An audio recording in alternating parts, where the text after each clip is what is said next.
Ratusan hektar sawah di Kabupaten Bojonegoro terendam banjir.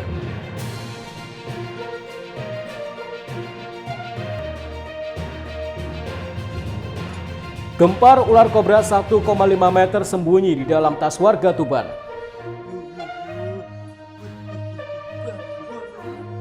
Assalamualaikum warahmatullahi wabarakatuh, pemirsa JTV Bojonegoro. Senang sekali saya Semi Ramadan kembali hadir menjumpa Anda di program Sketsa Bengawan untuk edisi hari ini.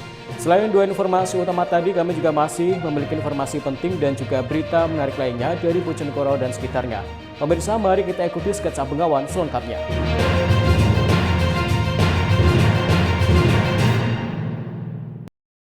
Pemirsa, kita awali informasi yang pertama.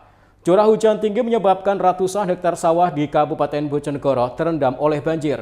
Selain itu, banjir juga mengenangi sejumlah ruas jalan antar desa sehingga membuat aktivitas terganggu. Curah hujan tinggi yang terjadi beberapa hari terakhir menyebabkan sejumlah wilayah di Kabupaten Bojonegoro terdampak banjir. Salah satunya seperti yang terjadi di Desa Tlogorejo, Kecamatan Kepoh Baru, Bojonegoro pada Selasa pagi. Meski mulai berangsur surut, jalan penghubung desa masih terendam banjir dengan ketinggian sekitar 50 cm. Akibatnya sejumlah kendaraan roda 2 yang nekat melintas mengalami mogok. Selain merendam jalan penghubung desa, banjir juga merendam area persawahan. Dari data yang tercatat di BPBD Kabupaten Bojonegoro, banjir merendam sebanyak 130 hektar padi di Kecamatan Kepoh Baru yang masih berumur 1 bulan lebih. Mustain, salah seorang warga, mengatakan jika sebelumnya hujan deras terjadi di wilayah tersebut. Kemudian air luapan kali meluap hingga merendam desa, serta lahan persawahan milik warga. Menurutnya biasanya banjir yang menggenang akan surut 3-4 hari. Akibat dampak banjir yang terjadi, diperkirakan lahan persawahan yang masih berumur 1 bulan bisa mengalami gagal panen. Kan ini banjirnya masih belum surut, Pak, ya? Belum. Ini sejak kemarin atau Kemarin gimana? 3 hari. Oh, 3 hari. Ini pemukiman warga juga terendam banjir, Pak? Ya. Selain itu, sawah-sawah ini juga terendam, Pak? Terendam. Ada sekitar berapa hektar, Pak? Ratusan hektar atau puluhan? Ratusan hektar. Ya. Umurnya 1 bulan. 1 bulan. Ya. Ini kalau banjir seperti ini surutnya berapa hari itu biasanya, Pak? 3 hari, 4 3 hari. Kalau kalinya surut ya cepat. Sebelumnya hujan deras, Pak, di sini? Deras 3 hari. 3 hari. Kalau terendam seperti ini 2-3 hari, Pak, 3 hari. padinya gimana, Pak? Busuk atau gagal panen biasanya? Gagal. Gagal panen ya? Iya. Beberapa desa yang tergenang banjir di Kecamatan Kepoh Baru diantaranya Desa Woro, Desa Bumirejo, Desa Tlogorejo, Desa Sumbergede, dan Desa Pewates. Sementara lahan persawahan yang terendam banjir berada di Desa Sugihwaras, Desa Sumbergede, Desa Tlogorejo, Desa Bumirejo, Desa Woro, Desa Nglumber, Desa Mojosari, Desa Pewates, kemudian Desa Karang dan Desa Cipo. Edo Jadi Aldian, JTV, Bojonegoro. Sementara itu, warga di Kabupaten Tuban digegerkan dengan penemuan induk ular kobra sepanjang 1,5 meter yang bersembunyi di dalam tas. Hewan berbisa ini pertama kali ditemukan oleh pemilik rumah saat hendak mengambil barang di dalam tas tersebut. Warga Desa Bulurejo, Kecamatan Renggal, Kabupaten Tuban digemparkan dengan penemuan seekor induk ular kobra yang bersembunyi di dalam tas milik warga pada Senin malam. Hewan berbisa ini pertama kali ditemukan oleh Sartining, pemilik rumah, saat hendak mengambil barang di dalam tas plastik tersebut. Wanita 45 tahun tersebut sontak kaget dan berteriak meminta pertolongan. Khawatir dapat membahayakan keselamatan warga, pemilik rumah langsung meminta bantuan petugas damkar di wilayah setempat. Mendapati laporan, petugas langsung mendatangi lokasi tersebut. Dengan membawa alat penjepit dan baju keselamatan, petugas mengevakuasi ular berbahaya ini dengan hati-hati. Tak sampai 30 menit, petugas berhasil menangkap ular berbisa tersebut. Agar tidak membahayakan warga, petugas langsung memasukkan ular ke dalam galon dengan penutup yang rapat. Nah, ularnya itu masuk tas. Nah, begitu saya mendekat, oh iya ada ular. Nah, kita kan panik tuh. Ya nggak beranilah kita mendekat ke ular. Nah, kita punya inisiatif memanggil pemadam. Itu, nah kita langsung buru-buru. Langsung kita panggil lah pemadam, ke pemadamnya juga gercep Mas, langsung datang. Nah kayak gitu lah, terus dipanggilin pemadam kebakaran, beliaunya datang ke sini, ya udah ditangkaplah itu ular. Ular apa Bu kemarin itu? Oh ternyata ular kobra Mas. Ya. Kira-kira besarnya sebesar apa itu? Ya ular? segede lengan lah Mas, besar itu. Takut lah Mas kita. Diketahui ular jenis kobra Jawa ini memiliki panjang mencapai 1,5 meter. Menurut petugas, hewan ini merupakan induk ular yang hendak mencari tempat bersarang. Yang di Bulu itu seperti apa Pak? Infonya kok pas buka tas ada ularnya gitu. Jadi gini, kebetulan kalau kami lihat itu foto yang dikirim itu tas kresek itu yang ada apa ditempatkan di tas biasa ya. Kresek-kresek itu ditempatkan pada tas tertentu dan itu ternyata jadi sarang ular atau mungkin tempat yang jadi kesenangan ular. Sehingga waktu orang itu nyentuh atau apa mungkin mau ambil kreseknya ya, ternyata di dalamnya ada ular dan ular itu ular kobra. Sehingga dari apa yang bersangkutan itu daripada membahayakan akhirnya dilaporkan ke kami. Kemudian petugas kami mendatangi lokasi dan betul ternyata di tas itu yang tas berisi kresek-kresek itu ternyata ada ular kobranya cukup besar itu. Kalau orang mungkin mengatakan itu indukan, tetapi ternyata begitu kami cari apa petugas kami apa menyisir. Ya sementara ini hanya ada satu itu, tapi dihimbau kalau memang nanti ada lagi silahkan dilaporkan.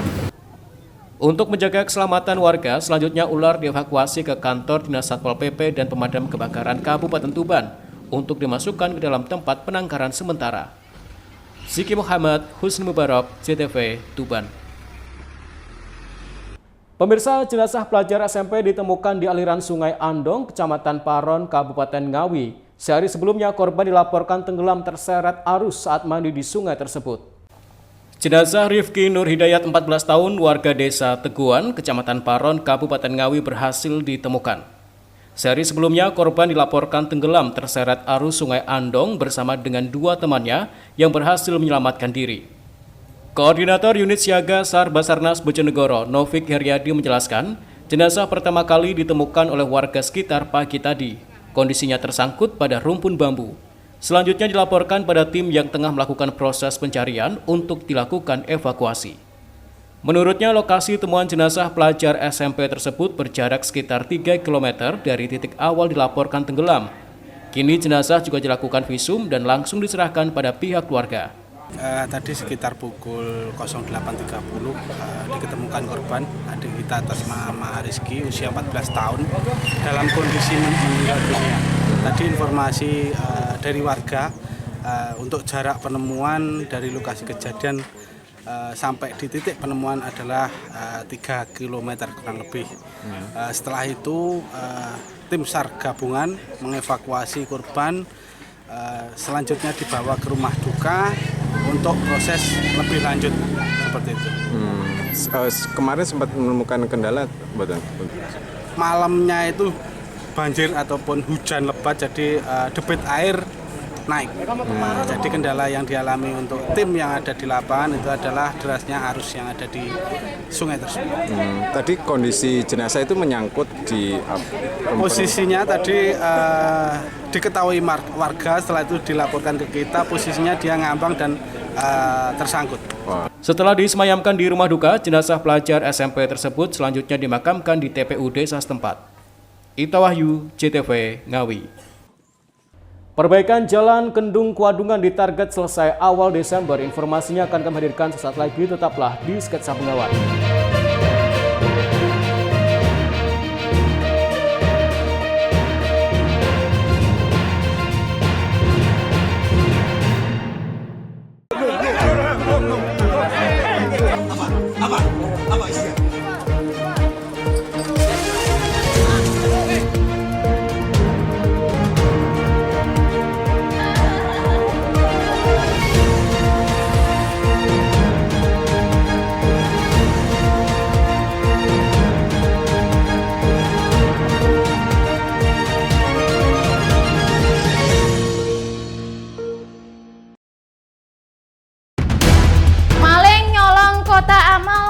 Masjid Jonegoro kerekam CCTV.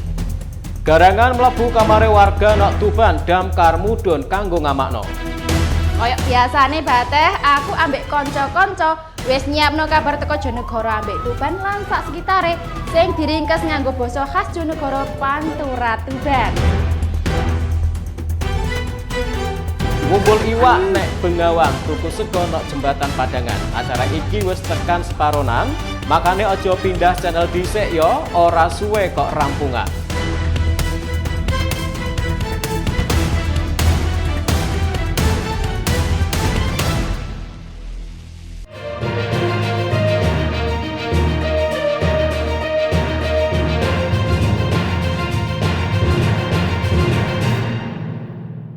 Pemirsa, terima kasih Anda masih di Sketsa Bengawan.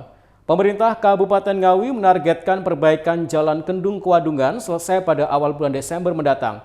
Total alokasi perbaikan di jalan sepanjang 5,7 km itu mencapai 30 miliar rupiah. Kerusakan parah di Jalan Kendung Kuadungan mulai mendapat perhatian Pemkab Ngawi. Diketahui Pemkab Ngawi telah mengalokasikan anggaran senilai 30 miliar rupiah untuk perbaikan jalan sepanjang 5,7 km tersebut. Kabid Bina Marga Dinas PUPR Ngawi, Rahmat Fitrianto menjelaskan perbaikan jalan tersebut telah dilelang sejak akhir tahun 2024 dan sudah ada pemenangnya. Namun untuk kontrak dengan rekanan telah dilakukan sebelum Lebaran kemarin. Hal ini karena adanya penyesuaian pasca efisiensi.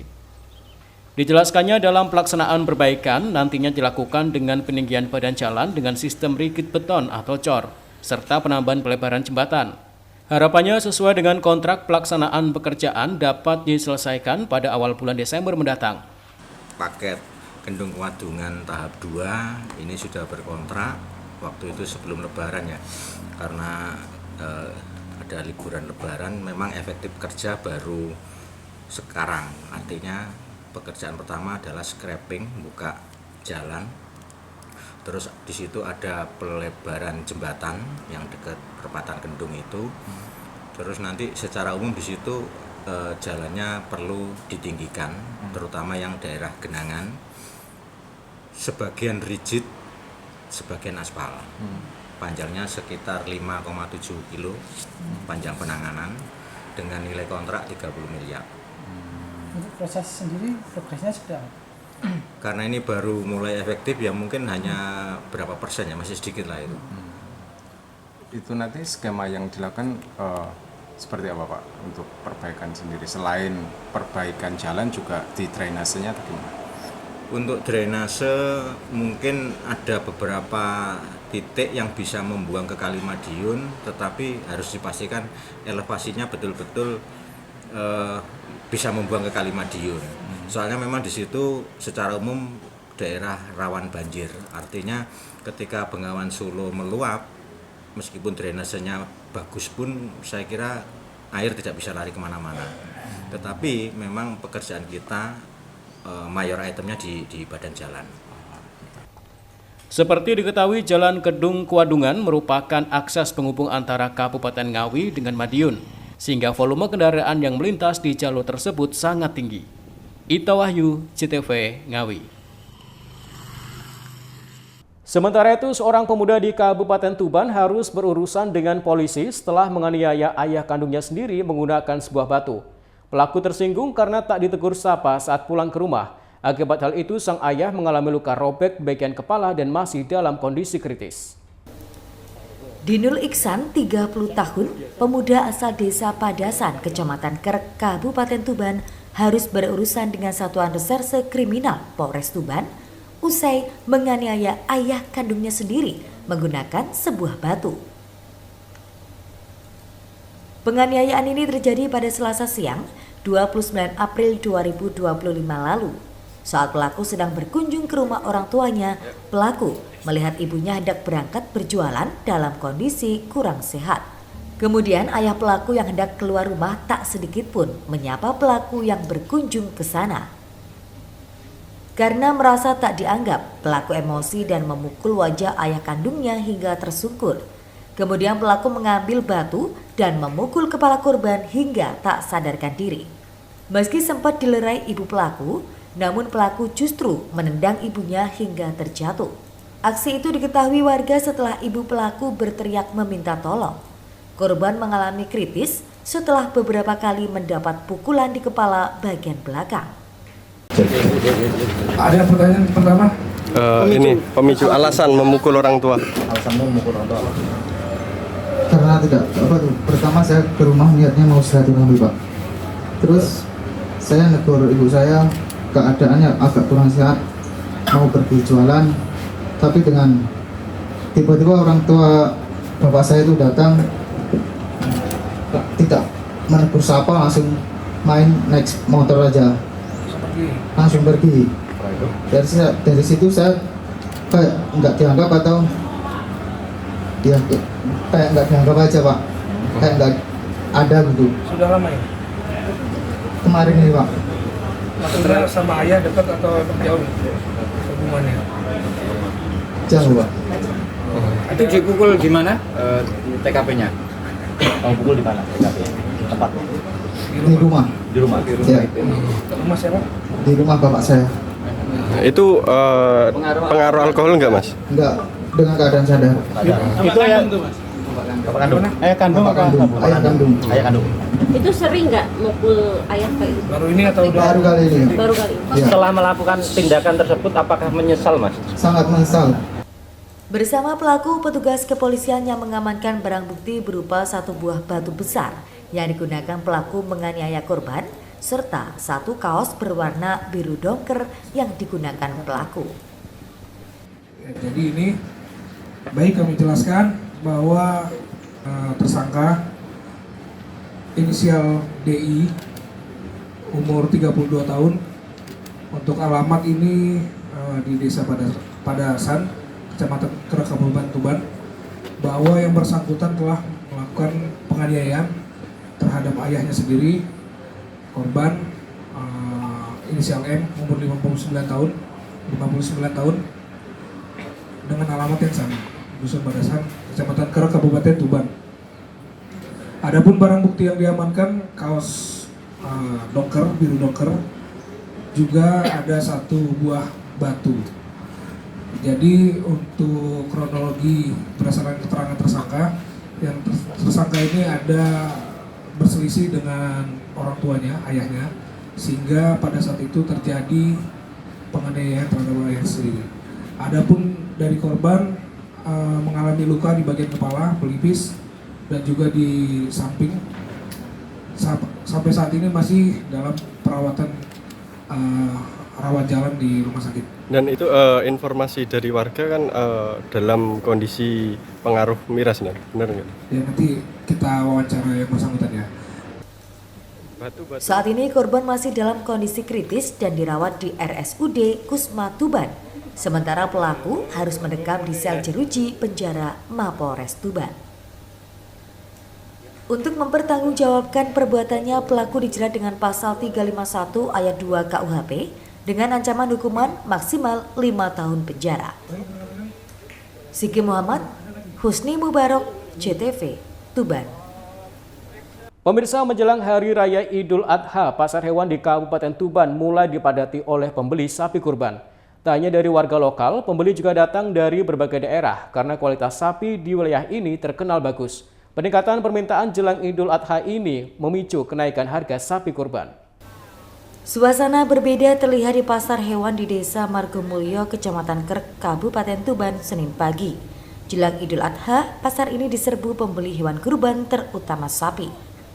Setiap sudut pasar dipenuhi transaksi jual beli dan harga sapi pedaging mulai merangkak naik hingga 1 juta sampai 1,5 juta rupiah per ekor. Seperti tahun-tahun sebelumnya, pasar ini menjadi tujuan favorit pemburu sapi kurban. Menariknya, pembeli tak hanya berasal dari Tuban dan sekitarnya, namun juga dari berbagai daerah, mulai Jawa Tengah, Jawa Timur hingga Jawa Barat. Mereka rela datang jauh-jauh demi mendapatkan sapi berkualitas dengan harga bersaing. Sapi lokal Tuban memang terkenal dengan kualitas dagingnya yang baik. Sebagian besar sapi yang dibeli akan dijual kembali di daerah asal pembeli untuk memenuhi kebutuhan ibadah kurban. Transaksi juga dilakukan lebih awal untuk mendapatkan harga terbaik dan untung maksimal. Kurban Pak ya? Iya, kualitas bagus, top untuk persiapan kurban lebaran haji itu. Di sini nih jenis sapi apa saja Pak? Pegon, semental, Brahman, Pegon, PO itu ada semua. Pak, untuk sapi kurban sekarang harganya berapa Pak? Berkualitas Pak, macam-macam variasi dari yang sampai 20 juta sampai yang tertinggi itu ada. Yang tertinggi berapa Pak? Ya sekitar 40-30. 30 ya. Terus yang di sini biasanya sapi dari mana saja, Pak? Ini daerah lokal, daerah Tuban sini Pak, Kabupaten Tuban, Bojonegoro, Babat, itu dari sini. Dalam sepekan terakhir, sirkulasi penjualan sapi di pasar ini naik drastis hingga 80%. Dari yang semula 300 ekor per hari, kini menjadi 500 ekor. Permintaan tinggi otomatis mendorong harga ikut naik. Untuk mendapatkan sapi layak kurban, pembeli harus menyiapkan budget antara 19 juta hingga 26 juta rupiah per ekor. Namun proses tawar-menawar masih terbuka. Untuk harga sapi, untuk sapi daging, untuk menjelang Idul Adha ada peningkatan. Jadi antara kisaran 1 juta sampai 1,5 juta. Untuk sapi kualitas kurban sendiri di sini harganya berapa sih, Pak? Untuk kualitas kurban di sini rata-rata itu untuk yang paling bawah sekitar 18-19, untuk yang mungkin yang besar itu 25 sampai 26-an yang dipotong, tidak ada yang terlalu besar. Itu jenisnya sapi apa saja? Simental, ada limusin, ada apa ya? Jawa, Onggoli. Pak, yang dijual di sini ini sapi dari mana saja, Pak? Yang dijual dari sini kebanyakan lokalan dari sini saja. Jadi dari wilayah Kabupaten Tuban sini saja. Yang dari luar kabupaten ada yang dari Bojonegoro, ada seperti Babat, Lamongan itu ada. Kalau pembeli sendiri datang dari mana saja, Pak? Pembeli ada dari Cilacap juga ada, Banyumas juga ada, terus dari Tegal, dari Kudus juga ada. Dengan tingginya minat pembeli dan terbatasnya pasokan, harga sapi kurban di Pasar Hewan Tuban diperkirakan akan terus meningkat mendekati Hari Raya Idul Adha. Siki Muhammad, Husni Mubarok, JTV, Tuban. Dari tusuk sate ke Tanah Suci, perjalanan religi Nahrawi tunaikan ibadah haji. Informasinya akan kami hadirkan sesaat lagi, tetaplah di Sketsa Pengawan.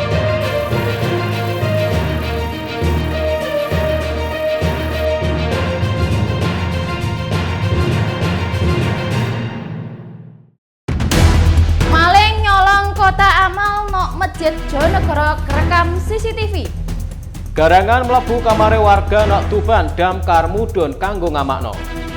Kayak biasane Bateh, aku ambek konco-konco wis nyiapno kabar teko Jonegoro ambek Tuban lan sak sekitare sing diringkes nganggo basa khas Jonegoro Pantura Tuban.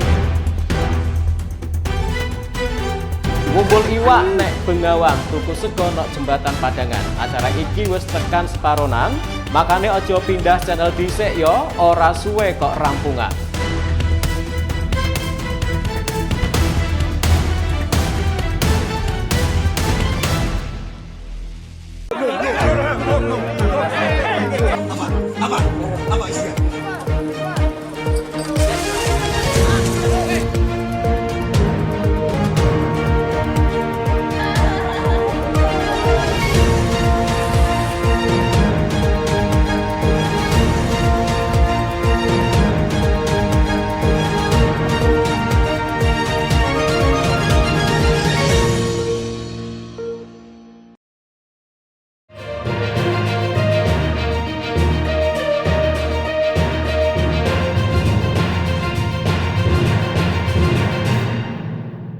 Pemirsa, terima kasih Anda masih di Sketsa Bengawan. Berkat ketekunannya menabung, seorang perajin tusuk sate asal Kabupaten Madiun akhirnya akan mewujudkan impiannya untuk menunaikan ibadah haji. Mendaftar sejak tahun 2012, ia bersyukur dapat berangkat ke Tanah Suci pada tahun ini. Keinginan Nahrawi untuk berangkat ke Tanah Suci tahun ini akhirnya bisa terwujud. Perajin tusuk sate asal Kelurahan Bangunsari, Kecamatan Dolopo, Kabupaten Madiun ini tak pernah menyangka bisa mewujudkan cita-cita ibadah haji berkat ketekunannya menabung. Sejak mendaftar pada tahun 2012, Nahrawi rutin menyisihkan sebagian penghasilannya dari menjual tusuk sate, mulai dari Rp10.000 hingga Rp20.000 per hari. Dari hasil tabungannya, ia berhasil melunasi biaya perjalanan ibadah haji sebesar Rp33 juta dan bersiap untuk berangkat ke Tanah Suci. Berbagai tahapan telah dilaluinya, mulai dari cek kesehatan, manasik haji, hingga vaksinasi polio, meningitis, dan influenza. Koper haji juga telah diterima, dan saat ini ia tengah menyiapkan berbagai keperluan seperti pakaian ihram dan dokumen pendukung. Saya sangat-sangat bersyukur pada Allah. Allah memanggil saya bisa berangkat haji. Karena di dunia ini ada 3 panggilan. Pertama panggilan sholat, kedua panggilan haji, dan ketiga panggilan mati. Alhamdulillah saya bisa memenuhi panggilan Allah, panggilan yang kedua, panggilan berangkat haji. Saya daftar haji itu karena mudah nekat. Dulu saya ziarah ada teman waktu itu pulang dari haji, saya ziarah ke rumahnya, silaturahim ke rumahnya. Pas di rumahnya, waktu hujan, di rumahnya itu banyak terdapat trocoh-trocoh atau enggak layak lah rumahnya. Rumah kayak gitu bisa daftar haji, kenapa saya tidak bisa daftar haji? Makanya dari situ saya punya modal uang 5 juta, memberanikan diri nekat daftar haji yang katanya pendaftarannya itu 25 juta. Yang 20 juta saya angsur selama 2 tahun. Alhamdulillah saya nunggu 13 tahun bisa berangkat tahun ini. Di Tanah Suci nanti, Nahrawi berniat untuk memanjatkan doa terbaik bagi kesehatan diri dan keluarganya, serta memohon kelancaran rezeki. Dirinya dijadwalkan masuk Asrama Haji Sukolilo Surabaya pada 18 Mei 2025 mendatang. Aikal Uda, CTV, Madiun. Sementara itu, tradisi nyadran atau bersih desa terus dilestarikan di Kabupaten Nganjuk. Warga menggotong gunungan berisi buah-buahan hasil bumi yang kemudian diarak keliling desa serta diperebutkan sebagai bentuk rasa syukur atas hasil panen yang cukup melimpah. Tradisi nyadran digelar warga di Desa Gejagan, Kecamatan Loceret, Kabupaten Nganjuk pada hari Senin. Ribuan warga tumpah ruah di halaman kantor desa untuk mengikuti tradisi yang digelar setahun sekali tersebut. Dalam kegiatan ini, warga membawa aneka macam hasil panen yang dibentuk seperti gunungan dan diarak keliling desa menuju lapangan desa setempat.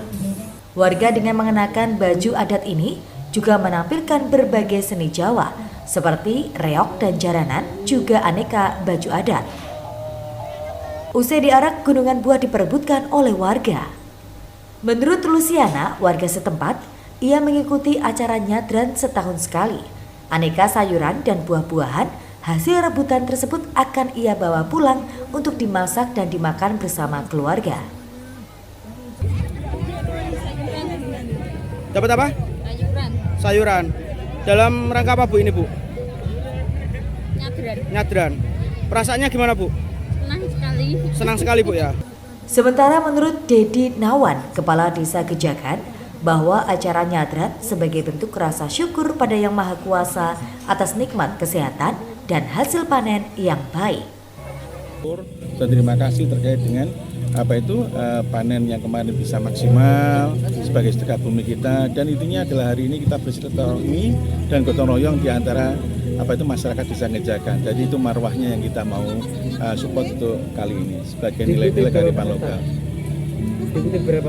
Alhamdulillah hampir sekitar 1.200-an yang tergabung dari 13 RT di Desa Gejagan, dan juga ada support dari mulai TK, SD, dan lembaga-lembaga desa yang lainnya. Jadinya jadikan kita beri apa Pak?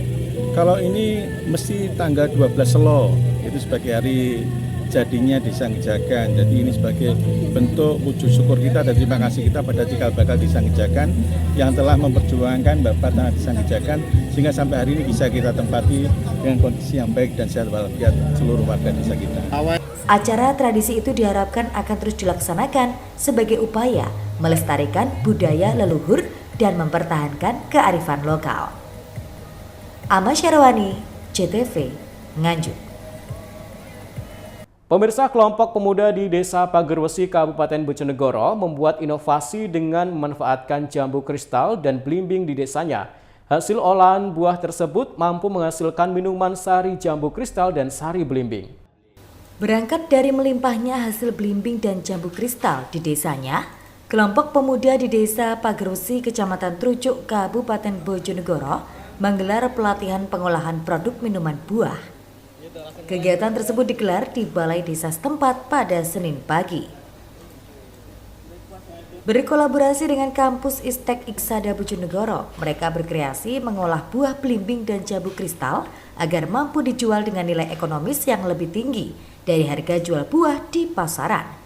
Di tengah tren hidup sehat dan konsumsi minuman alami, 2 buah lokal, belimbing dan jambu kristal, kini dapat menjadi sari buah yang tidak hanya menyegarkan, tetapi juga kaya akan manfaat. Sebelum diolah menjadi minuman buah siap minum, terlebih dahulu pemateri dari dosen Istek Iksada Adib Nurdianto memberikan cara pembuatan minuman sari buah secara cermat. Supaya proses pengolahan yang alami, pembuatan sari buah ini bisa mengutamakan kesegaran dan kandungan nutrisi. Pertama, buah dipetik saat matang optimal, kemudian dicuci hingga bersih, lalu diiris sesuai dengan ukuran agar dapat mempermudah diambil sarinya. Tanpa pengawet berbahaya, buah belimbing dan jambu kristal lalu direbus di dalam panci hingga mencapai titik mendidih yang dibutuhkan. Setelah dirasa cukup, lalu air hasil sari buah belimbing dan jambu kristal kemudian disaring menggunakan kain untuk mendapatkan minuman tanpa endapan. Kemudian, sari dari buah belimbing serta jambu kristal dapat dinikmati dan diminum saat sudah dingin. Pembina Karang Taruna Pagerwesi, Faridi Fakih mengatakan, kegiatan pelatihan ini merupakan langkah awal para pemuda di Desa Pagerwesi sebagai upaya meningkatkan nilai tambah produk lokal, terutama belimbing dan jambu kristal. Diharapkan, dari inovasi tersebut nantinya dapat dihasilkan produk untuk kemudian bisa dipasarkan secara daring dan offline dengan respon positif dari konsumen yang mencari minuman alami. Pelatihan peningkatan kapasitas pemuda Karang Taruna Desa Pagerwesi ini dalam rangka meningkatkan inovasi produk buah, ya khususnya buah jambu kristal dan juga buah belimbing, di mana 2 komoditas buah ini ditanam di Pagerwesi dan menjadi brand mark desa ini. Diharapkan dari pelatihan ini ada kemampuan teknis dan pengetahuan terkait dengan pengolahan dari produk buah tersebut. Edo Jadi Aldian, JTV, Bojonegoro. Pemirsa, informasi tadi sekaligus mengakhiri sketsa Bengawan untuk edisi hari ini. Jangan lupa follow akun sosial media kami di bawah ini. Kirimkan kritik dan saran Anda ke alamat email kami ctvbojonegoro@ctv.co.id. Terima kasih atas kebersamaan Anda. Saya Semir Ramadan bersama kerabat kerja yang bertugas pamit dari hadapan Anda. Wassalamualaikum warahmatullahi wabarakatuh. Salam CTV Bojonegoro.